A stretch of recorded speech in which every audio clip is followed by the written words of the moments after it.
now beaming into NerdFT Radio.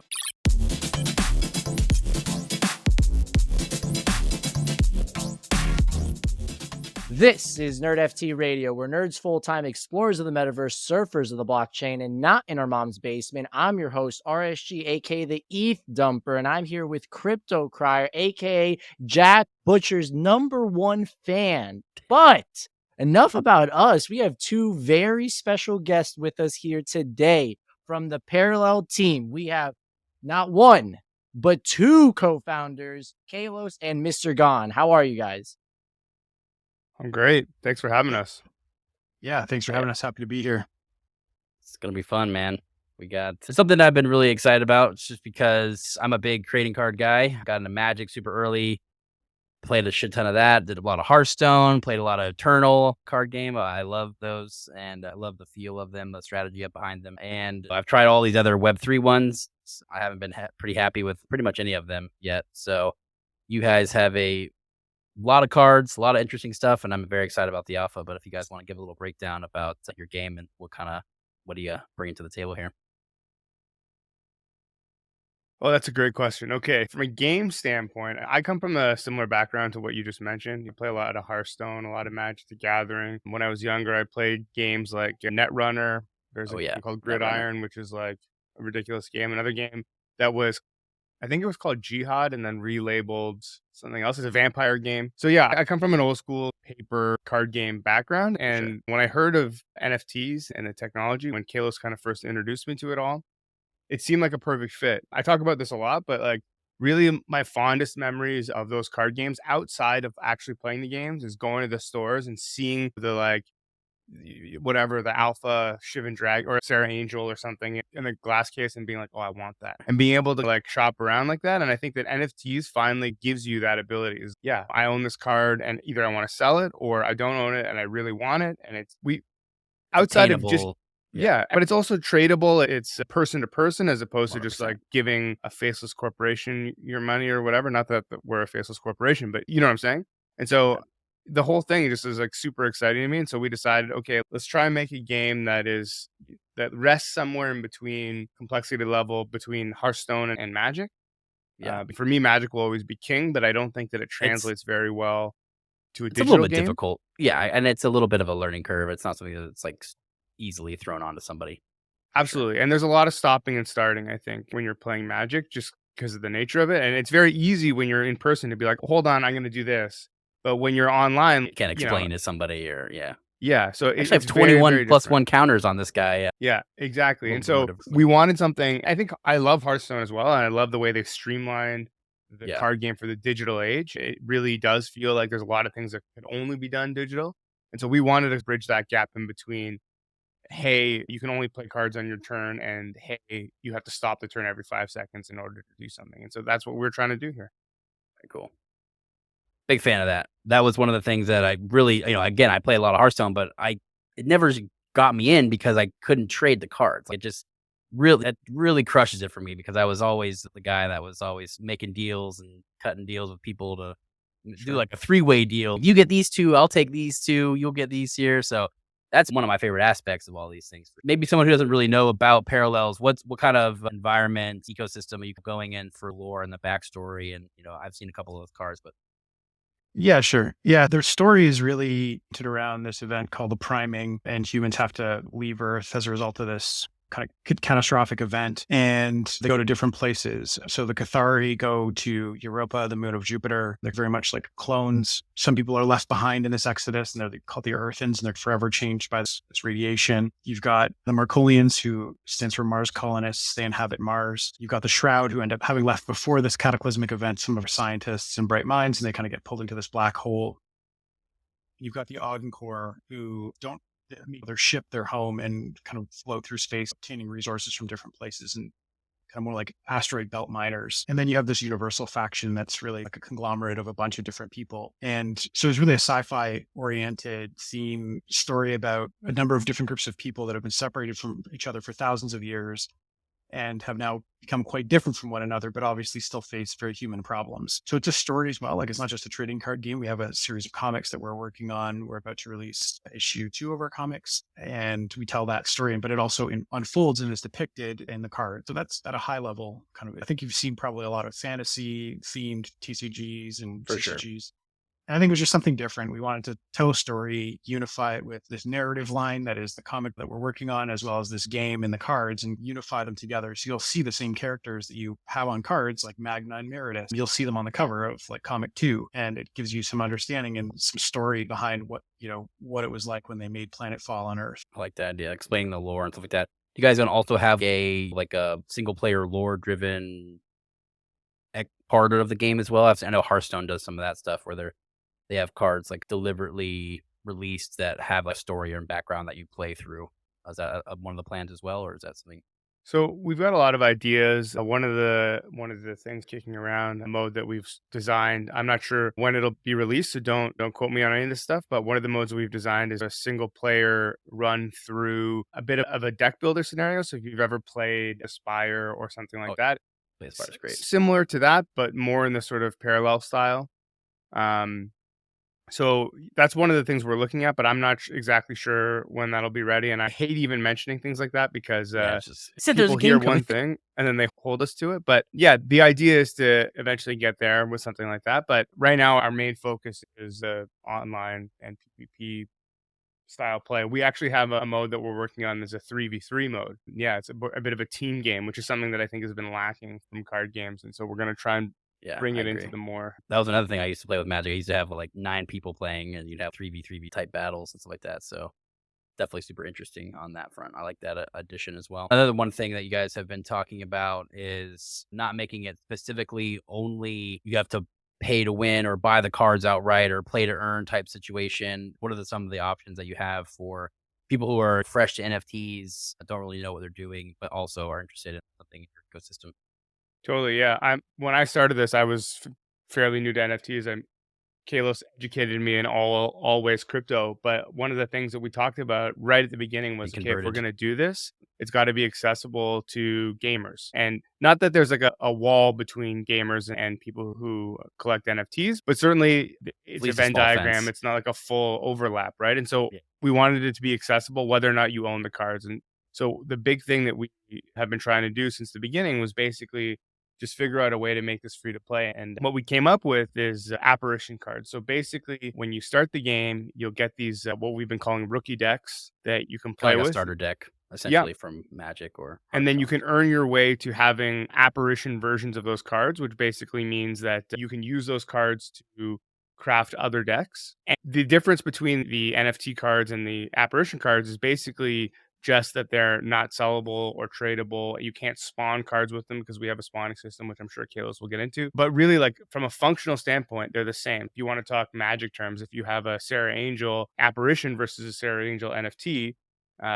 from a in-game standpoint, when you're playing against another player, there's functionally no difference. However, if you want to partake in the ecosystem, if you want to earn Prime, which is the cryptocurrency that the game will allow you to win, you need to have NFTs in order to do. Yeah, you can have a couple cards, right? And there's this chart that the game shows you every time you win that says you used X number, because you don't get Prime for not winning the game. You have to win the game, and then it says you used X number of your 40 card deck are NFTs, and therefore you get this reward token, this ERC20 Prime. And then, you can do things, Mr. Gunn just alluded to this mechanic that the game has where if you have a card, because these cards have fixed edition sizes. And so the most common card has a 50,000 edition card. That's considered common in rarity. If there's any subsequent demand for cards, because again, if you want to earn Prime, let's say there's more players than 50,000, how are they going to get cards? Because we can't print more cards. The answer there is that people can spend Prime and this other kind of like XP at the card level. We call it Renown. They can spend a little bit of this centralized kind of data point currency and this reward currency that is ERC20. And they can make more cards. Those are called echoes. So really what ends up happening is you have this reward system whereby it's not isolated to echoes, but the goal is to create this reward system where as there's more demand for playing the game and people play and win, and then it says, oh, if you have NFTs, you win this reward, they're going to need NFTs to play the game. And where are they going to get them? They're going to get them from holders of the existing cards. because the existing cards can print more cards for players. So And there's some essentially, new- you have a set of the 150 as a holder of these. You're able to create an echo of the card every like a time based function. I'm guessing, right? It works on a bit. It works on like a bit of the way it's contemplated and structured today is and it's not online yet. This function, this really matters when the game's an open release. The way it's contemplated and structured today is a bit like a Dutch auction. So like in a time interval, you can have a floor price of, let's just say, I'm going to make up a number. This is arbitrary, but like 0.1 prime to create a card. And if you do it, and then I try to follow you and make another card because there's a lot of demand for cards in that same time interval, mine costs, let's say, 0.2. Okay, yeah. And then it cools down after that next time interval, so it can go back to floor. That's actually like what Ethereum has done with the gas system. Correct. Yeah. So look to things that work to create mechanics that make sense to scale. Yeah. I like that. So when creation card of demand is up, the cost to create them is up. So correct. But what that does is, like, from a game economy standpoint, is it also incentivizes people to sink Prime, the reward token, back into the play to earn pool. And the vast majority of the sink goes back into the play to earn pool. And what that does is it essentially says there's more people who want cards. There's more demand for them. Create the card. You can sell the card, which is great. You get to keep your original card, which is perfect for the collector. And then there's now another player with a card, but also you've reduced the circulating supply of the token by syncing it. So it kind of keeps this balance in the ecosystem. A quick question for you guys. On the side of the community that you guys have built, obviously on Twitter, you guys have around over 100,000 followers. On Discord, around 40,000 people in your Discord. Me and Crier, we always talk about the correlation between the individuals that grew up playing, if it was WoW, if it was RuneScape, if it was Pokemon, if it was Magic, if it was any of these games that most of us in the NFT side of things, if we played it when we were younger, we tend to come around and join the NFT space and as part of the PFP game and all that stuff that's going on right now.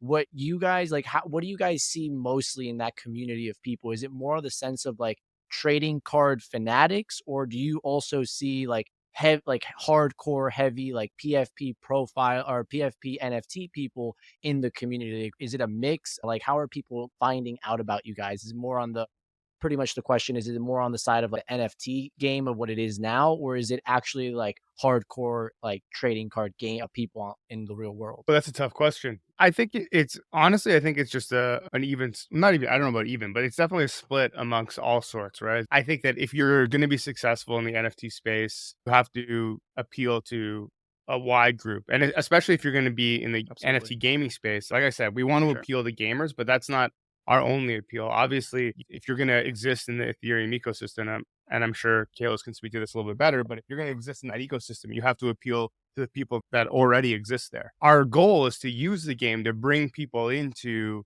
crypto and the blockchain and Ethereum. But in order to survive, you have to be a part of what currently exists. Is going on. I think our community is a mix of people. There are people who, a lot of people actually, and again, I think maybe Kalos knows the numbers better than me, but a lot of people, this is their first NFT project that they're part of. But of course, we got a lot of seasoned veterans as well. The only reason I know anything about NFTs is the great team that I work with and the people in our Discord. They've really brought me along, because when I started, I was like, and even still am, a complete noob when it comes to this stuff, and they held my hand and guided me along the way. I'll definitely... Same thing for me. Crier, he's the one that I hold his hand and then he just takes me along while he journeys into it, and I learn a bunch with him. That's why I do this podcast with him and no one else, because he's the one that teaches everyone. But go ahead, Kalos. Yeah, I was just going to say, I think it's a healthy mix, right? There's definitely some folks in there who look at the art on the cards, because we're really fortunate to work with these world-renowned artists who made they worked on all the greatest films we love. I think there's definitely a conglomerate of people there that are really into the cards, and there's some people who are really into the game mechanics. There's some people who are just into collecting, right? Or NFTs in specific. And I think that's the nice thing about it, is everyone's perspective gives them a reason to participate. And that's cool, right? That's a good thing. But I think generally speaking, you probably have a group of people in totality that think, hey, I really want a great game. I want a game that I can sink my teeth into, that's legit, that's fun, that's competitive. And I think that's like the common thread amongst most people. I don't think you encounter too many people who just buy cards and don't intend on ever figuring out how to play, or like not utilizing them as much. Yeah. I saw that with Pokemon a little bit, but there was still a lot of it is a strategy card game is more so the idea of what we're going for. I collected Pokemon cards and never once played a Pokemon. That's what I'm saying. Like besides Yeah, Pokemon, I think most of them are like. Okay, Yeah. okay, perfect. Because I I think remember a there- little bit of Yu-Gi-Oh, but yeah, go ahead. Yeah, no, I think there's like this group of people who just fall in love with characters and like For worlds. sure. And they're just the same way you love Yeah, Pikachu this guy. or exactly. And so I think we see that happening in the early stages for Parallel, which is like incredible. And again, a testament to the artists Absolutely. and the folks who work on the IP. Yeah, so not only beautiful cards, but we've also seen some demos on some augmented reality. And so you guys are not only just going the route of NFTs, you've also started to showcase some of the augmented reality side of things. What was your main focus on pushing there, kind of future-proofing from the industry side, or is it more so just really passionate about the tech behind AR? Both. It's relatively straightforward for us to create those pieces just because the technical know-how of the team, but really, like the reason those things exist. Okay, so there's really two facets here. One is that we created this actual playable version of the game in AR. It's a vertical slice of the game that exists on Twitter. I'm sure you could find this video of us playing this AR. Yeah, so that's real. It's not the full game, but the game is real and it's playable P2P on mobile. And that was like an exploration around, hey, how do we get to that Dejarik-like gameplay for a TCG? Because that would really change the space. So it was a really early exploration for us.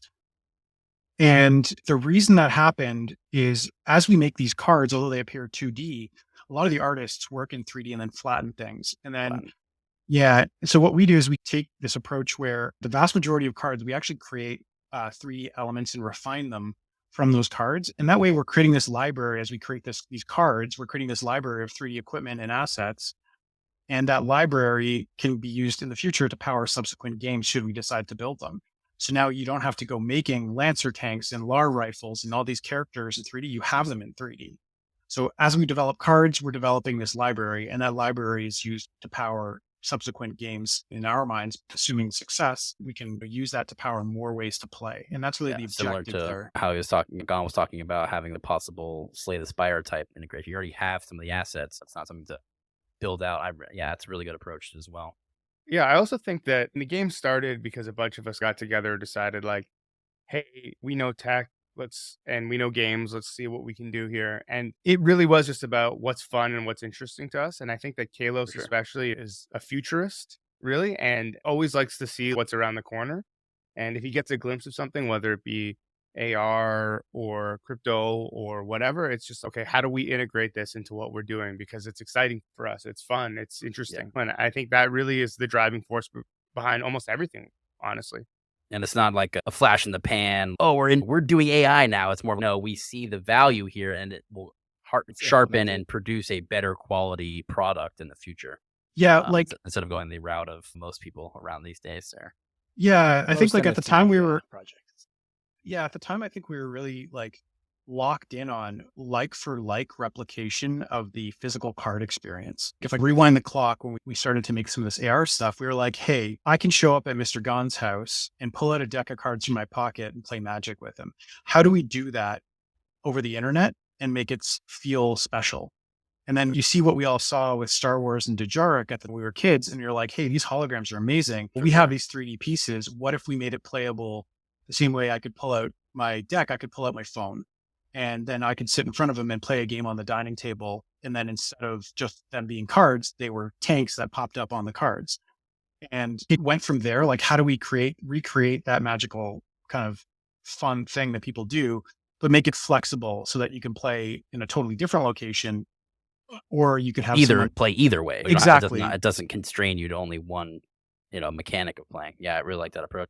Yeah. And hopefully we'll see whip out my whole card collection and be like, yo, choose what cards you want. I want to see that. That's what I want to see in the holograph. Interesting. Yeah. I think right now we're focused on shipping a really high quality desktop game to start For sure. and showing that it's possible. And I think the alpha will prove our point quite poignantly that we've done a lot of work to make it as an alpha really quite impressive. And I think people will have a lot of fun with that. And I think as we continue to develop that, we'll be looking at scale, and mobile is where scale is. So yeah, it's going to be an inevitable thing we approach eventually. For sure. And that's exactly why Hearthstone solidified itself in such a manner, I think, because there was quite a few card games that came out around that time. And I think they just really stuck to the very clean mobile gameplay experience, and that's why they moted themselves away. But a little bit talk about the alpha. I actually just got my acceptance today, so I'm very excited about that.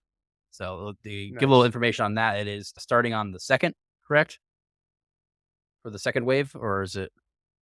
Well, I don't know the dates for the waves, but the alpha will open up on the 28th for the first wave, and then a week later for the second wave, a week later for the third wave, and then the last weekend we'll open it up to everyone who was invited to any of the waves for a big free-for-all. Can you imagine if we came on this podcast and he didn't get in? He's just like, so? I know. Oh my God. Like, this is bullshit. Yeah, exactly. hatchet job. Yeah. That job. No, but yeah, so I'm in the second wave, so I'm excited. So again, I played a couple of other ones. There's been Skyward, and then there's been Skyweaver, yeah, correct, yeah, that one I played a part of, pretty decent. And again, it's like that sci-fi. There's not a lot of sci-fi ones, but they did a fairly decent job on the NFT side. Maybe a little lackluster, I think, maybe on the card. And then what was the other one? The Mythic. I played that one a long time ago. The Gods Unchained. Gods Unchained. Again, and there's just something about them that just, I think, is a little bit lackluster in the sense that what you explained to us here is really what I think sells it and drives it home, is the idea of replicating that trading card experience. And I think those aren't doing those like at all. Again, it's very similar to the approach of why I quit playing Hearthstone, in the sense that it feels there's not a lot of community around it. There's not that's what was cool about something like Magic or whatever. I found like a whole bunch of people that were also interested. You're talking about additional gameplay with 3v3, more people. It's not just 1v1. So these aspects of community, I think, and camaraderie between other players, I think, and my decision to play this game and kind of talk with you guys today.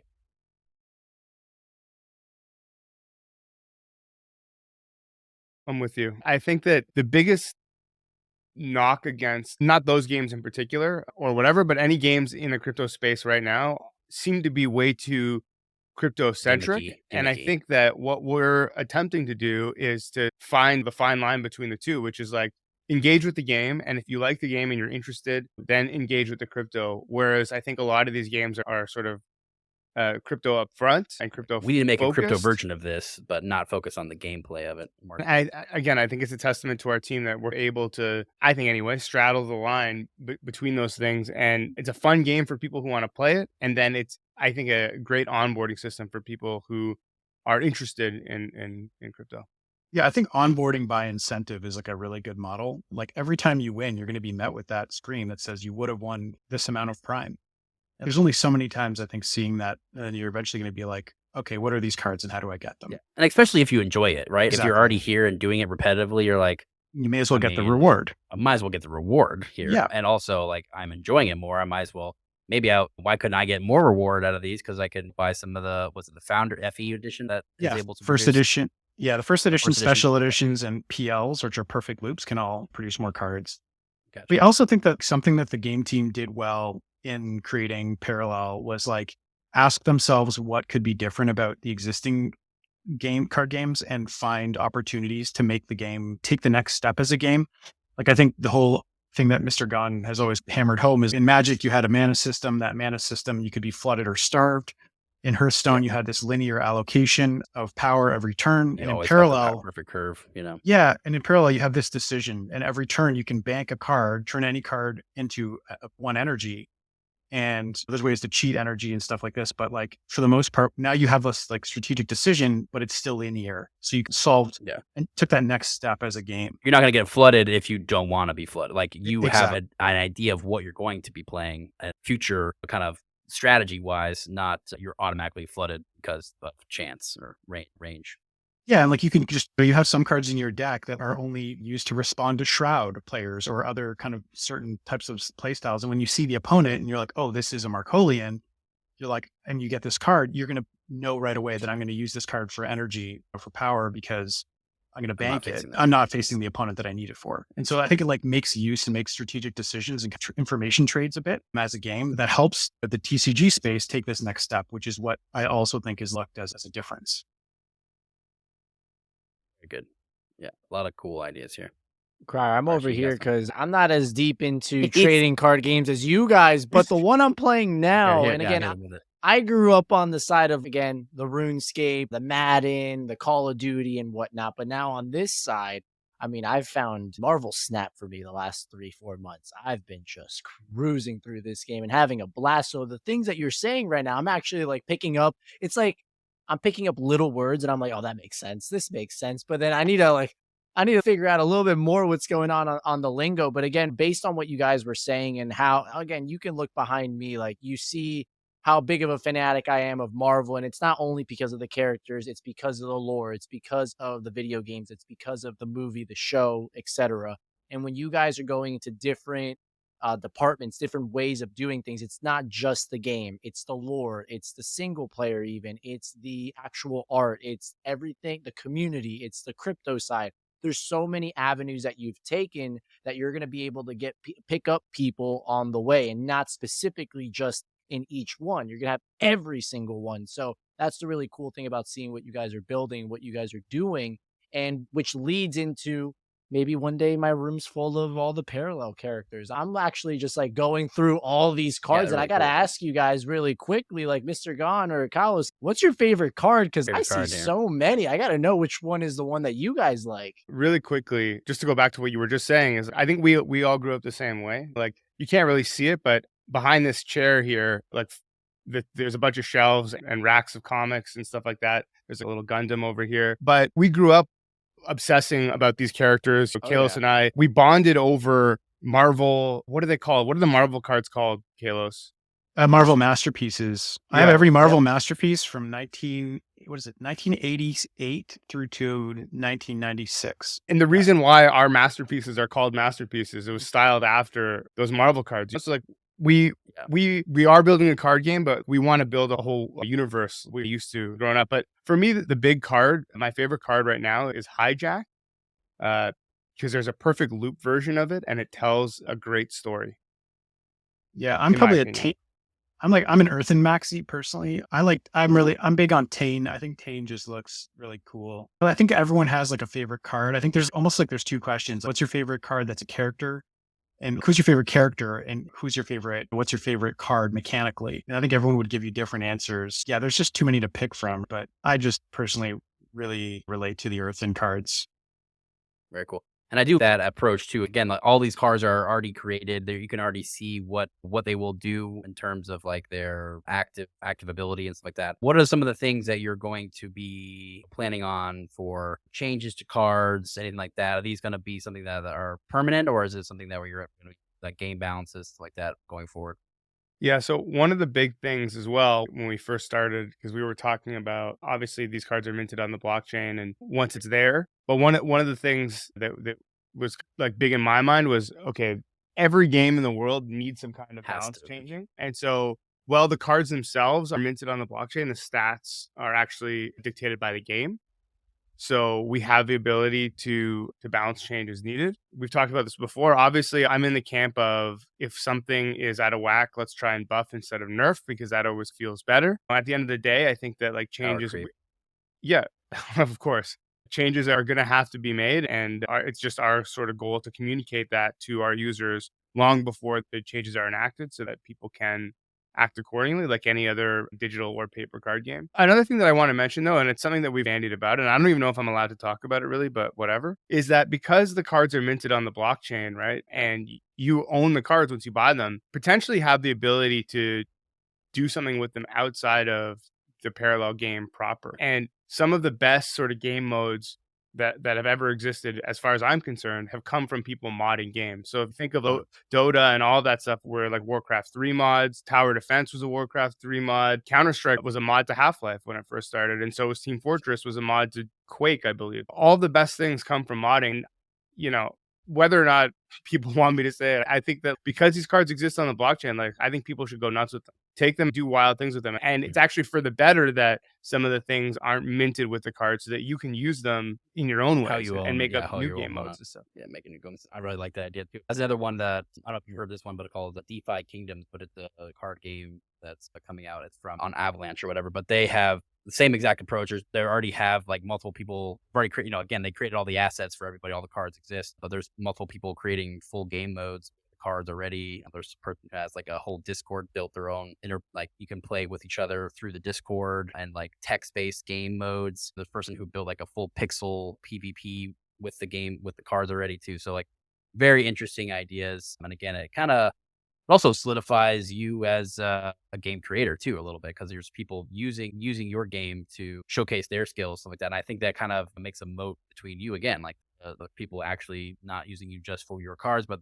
people creating their own stuff. There's open source, and that's kind of like how why Dungeons and Dragons is so popular too. Everyone gets to create their own story with the idea. It's also very much like the ethos of Web3 is like everyone's ability to contribute. 100%.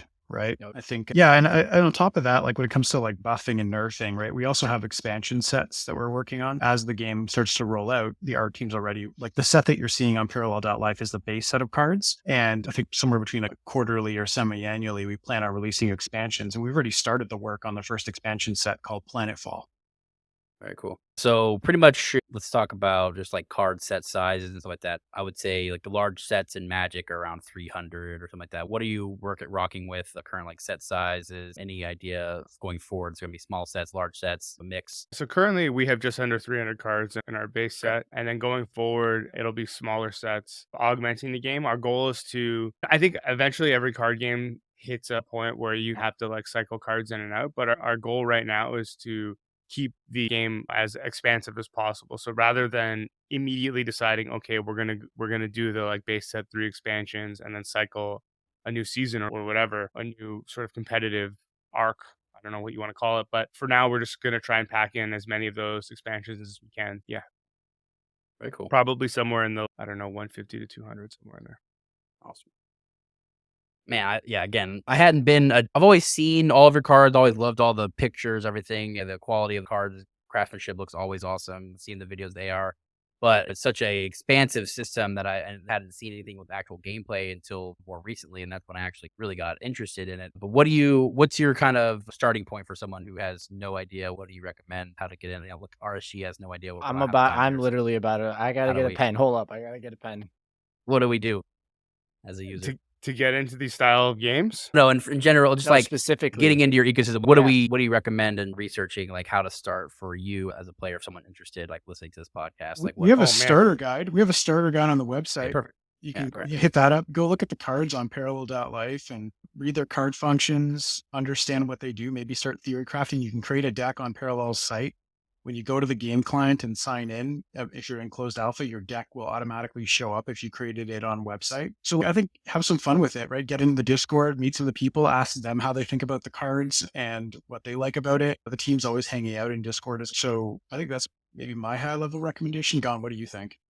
Yeah, I was going to say for sure Discord's the way to go. There's a lot of really knowledgeable people who inhabit our Discord. Kalos, myself, and a bunch of other team members are always there lurking as well. Just be around. Really, almost even a lot of the people that have ended up working at Parallel have come from the community. So I think that, and they all started with zero knowledge. So I think really it's just get around other people who know the game, who understand, and just ask questions.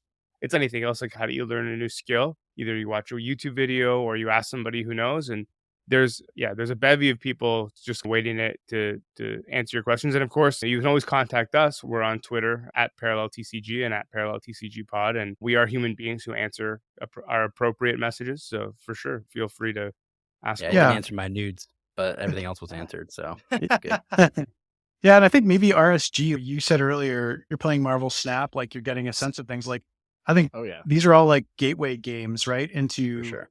Because in my mind, Parallel sits somewhere between Hearthstone and Magic, probably closer to Hearthstone in its complexity and the way the mechanics work. So I think there's a lot of people who are now being introduced to TCGs via things like Snap that are probably going to find like at some point that they want a little more complexity or a little more control over the strategy.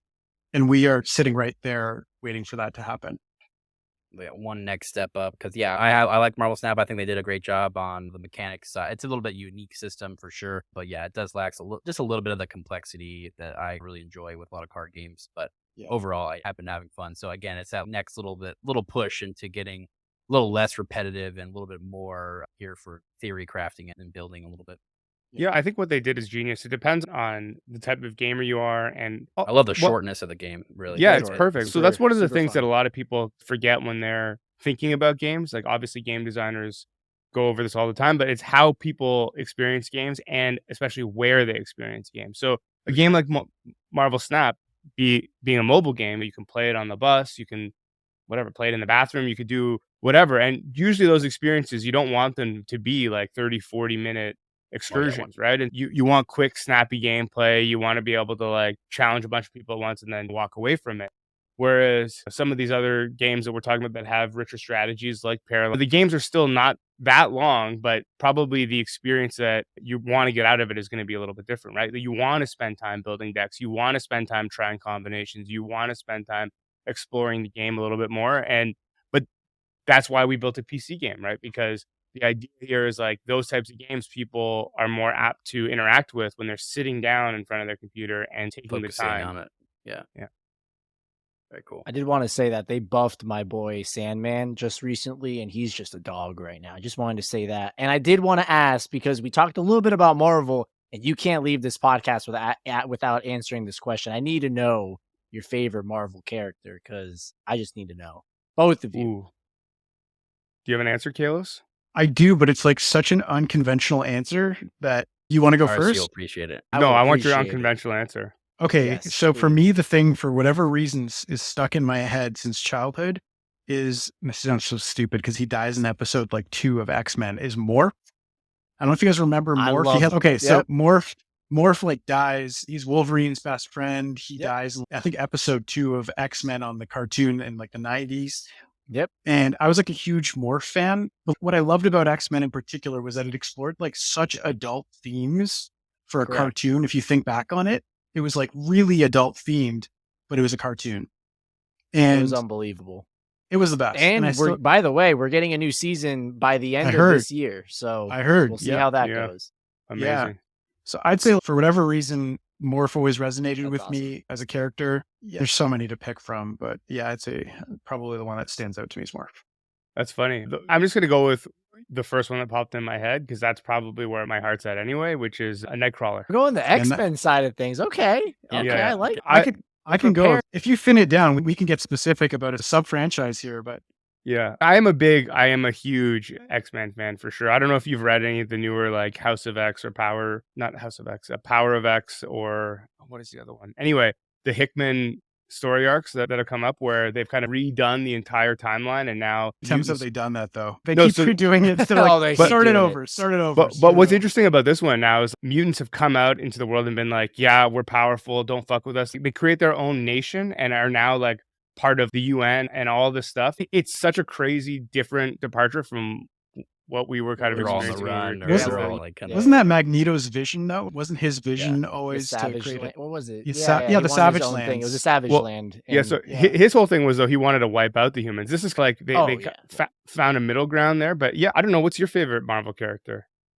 All right, so my number one is Doctor Strange. Always has been something about it. interesting. I love like the whole mystic side, but for some reason I don't like Harry Potter, which is like very like when I talk to Crier, I'm like magic, and he's like, "Why don't you like Harry Potter?" I'm like, "I don't know." But I don't like Doctor Harry Potter either. Strange. Thank you. This is a great killing me, man. podcast to come on. By the way, Hogwarts Legacy, Crier, you've been crushing that game the last few like days, weeks.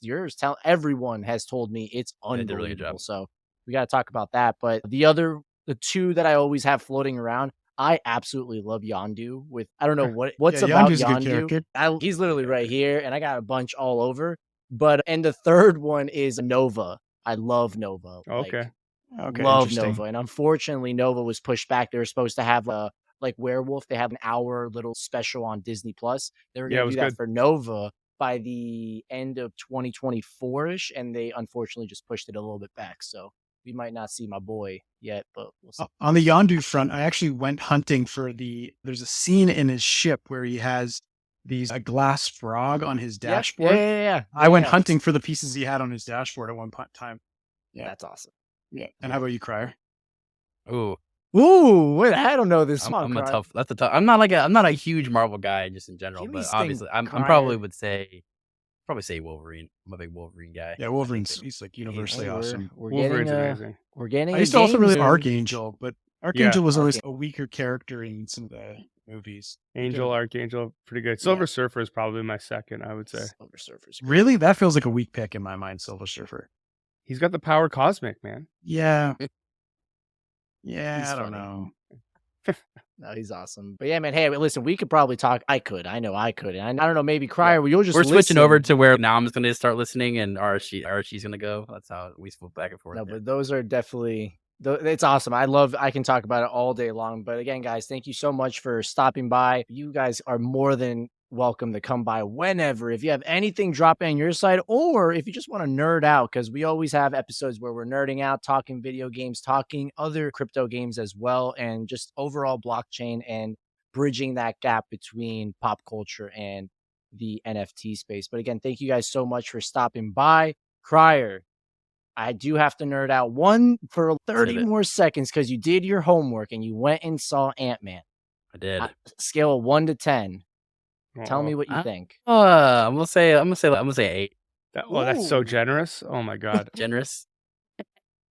Shred Ant-Man's like my favorite. I don't know. I think the mix of funny and stuff like that. I always love I thought it was Wolverine, so I think we're pushing it to Ant-Man. Yeah, I don't know. Whatever. What about you guys? What did you guys the character think? side? I don't think a lot of people have seen it, but I think that this next phase or phase 4 and beyond is going off the rails, in my opinion. And I liked a lot. Curious. He had his nose up in the air. We all saw it. Yeah. Yeah, I liked everything Marvel was doing, but this latest phase, I don't know. It's The new Guardians looks really. The trailer looked amazing. I was like, yes. Oh, I'm in. Yeah, Guardians. 100%. Guardians is. I'm gonna cry like 7 times. I just know it. I'm already preparing myself for multiple characters to go away, and it's gonna be a blast. And it's probably gonna be James Gunn's one of his if not final, movie with them since he's over at DC now. Let's see how that goes. By the way, that Flash trailer. Yeah, Flash look good. No Yeah, wonder that did they're look good. keeping that crazy Ezra Miller guy over there, because maybe that's why. Maybe the movie's that good. But yeah, again, guys, thank you so much. Crier, you did your homework. We're good. We'll talk about The Last of Us on the next episode because that's going crazy as well. Mr. Gunn, you haven't seen it, so we're not gonna talk about it right now. So again, guys, thank you so much. For the listeners at home, we'll be back later on next week with another episode of NerdFT Radio. And one of these days I'll end the show on a good note, but I still have to find a closing. I got the beginning, but we can't close it. But we'll catch you guys later. Peace. Thanks.